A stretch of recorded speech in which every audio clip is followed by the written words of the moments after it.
3. Not to sleep too much. This is especially important so that we do not waste our time and lose the golden opportunity of performing night prayers. Excessive comfort of the body is poisonous for the spirit. We need just the right amount of food and rest in order to have a healthy body, because our body must be healthy to serve us. But more than is necessary will be harmful for both our body and our spirit. God has created our body in such a way that when we look after our body we also end up looking after our spirit. We do not need to damage our body to become a pious person. If we eat too much we damage both our body and our spirit. If we sleep too much, do not take exercise and follow an inactive lifestyle, we will damage our body and our spirit. So it is very important not to sleep too much. In the glorious Quran, God praises believers by saying, "Indeed the Godwary will be amid gardens and springs, receiving what their Lord has given them, for they had been virtuous aforetime. They used to sleep a little during the night, and at dawn they would plead for forgiveness, and there was a share in their wealth for the beggar and the deprived." There are some people who do not sleep very much, but the problem is that they do not know when it is the correct time to sleep. So they sleep at the time of the day which is best for worship, and they are awake during the time which is least beneficial.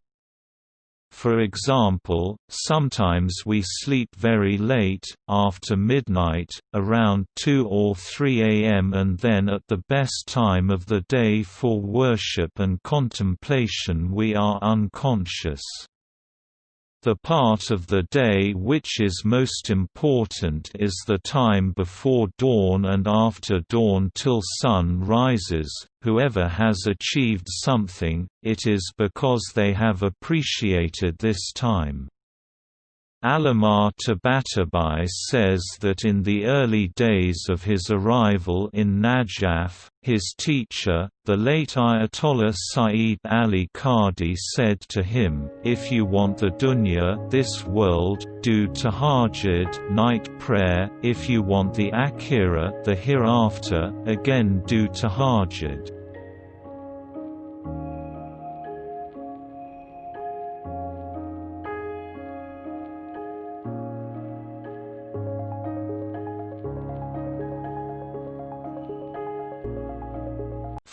To have private time to contemplate. We need some time to be alone, either during the day or more probably at night.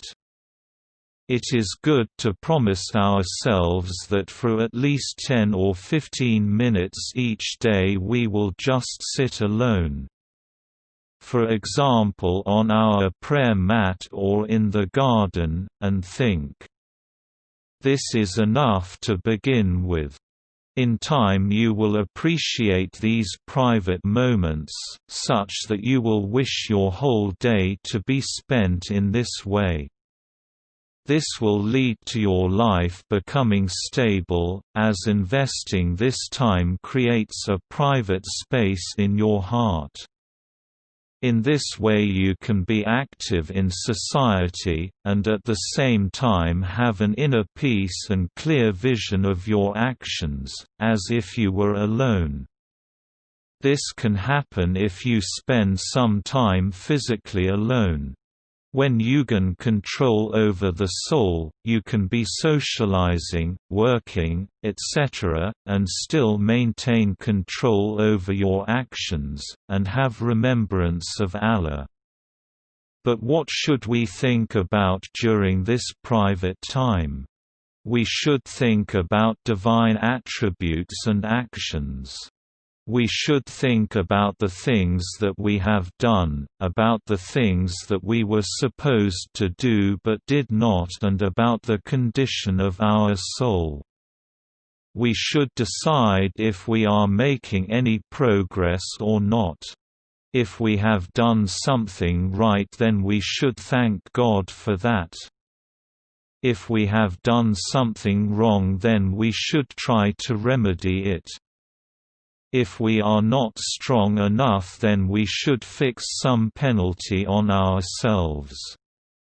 Sometimes people ask what they should do when they know that something is wrong and do not want to do it, but they do it again and again anyway. For example, some people say that they do not have control over their anger and ask what they should do about this. They say that they are angry due to a psychological problem which they can do nothing about and that is out of their control. However, we should understand that God has given self-control to all of us, but the problem is that we ourselves may not exercise this power. There is an interesting story about this. Once there was a person who had been newly employed in an office. On his first day at the office, he told his new colleagues that he wanted to explain something to them straight away so that in the future they would not feel upset or offended. He told them that unfortunately he was an angry person and that when he became angry he might shout at them, insult them or say something bad to them, but that they should not feel upset or angry about it. One person who was listening to this was very clever. He thanked the new employee for saying this and told him that it was good that he had mentioned it. He said that now the new employee had been honest with him, he too would be honest with him.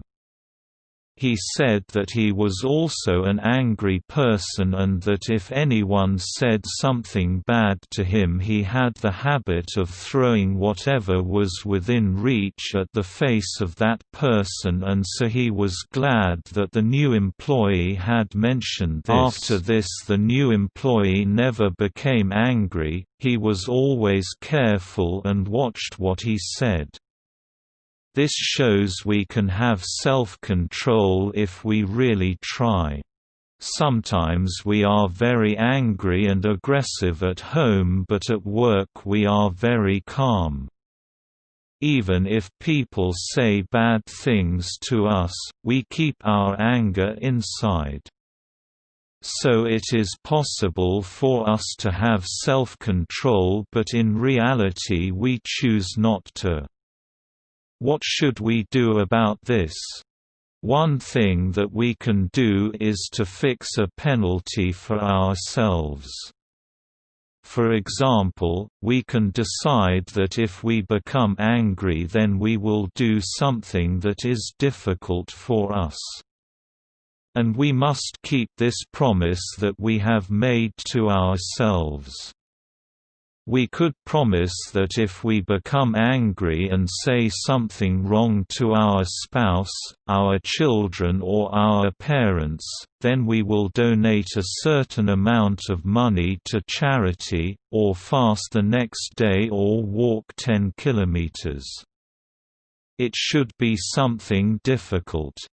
We will then see that we gain strength because our soul makes some kind of calculation that although it enjoys being angry and aggressive, it will also lose out due to the penalty that is imposed afterwards. So our soul will behave itself. This is called musharita. Musharita means to put some kind of condition on ourselves and to fix a penalty for breaking it. On the other hand, we can reward ourselves if we do something good.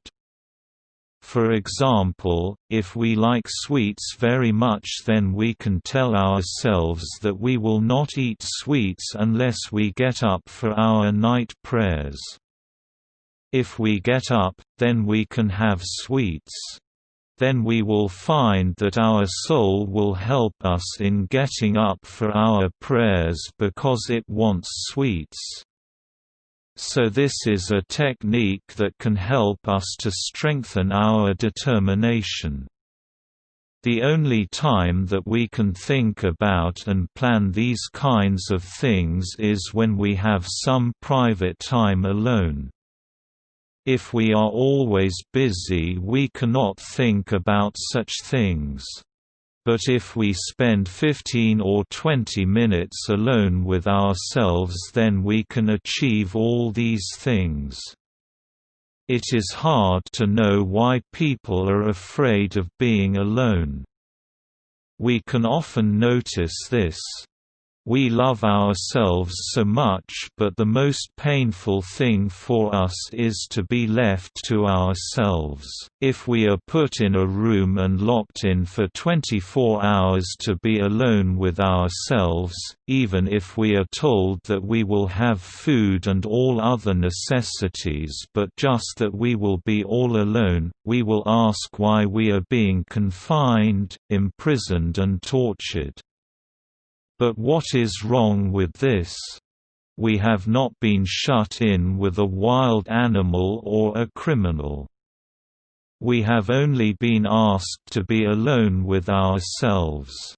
Why do we not want to be alone with ourselves? There must be some unhealthy issue behind this. Imam Ali b. Hussein al-Sajjad says, "If all the people of the East and West die and I am left alone with the Quran, I will not feel lonely." But most people are so afraid of being alone that they constantly make themselves busy. And if no one else is around, they will switch on the television or MP3 player or radio to make some noise so that they feel that they are not alone. But this is very bad. Sometimes we must try to be alone, have some privacy, have some rest and relaxation and think about the things that are very important.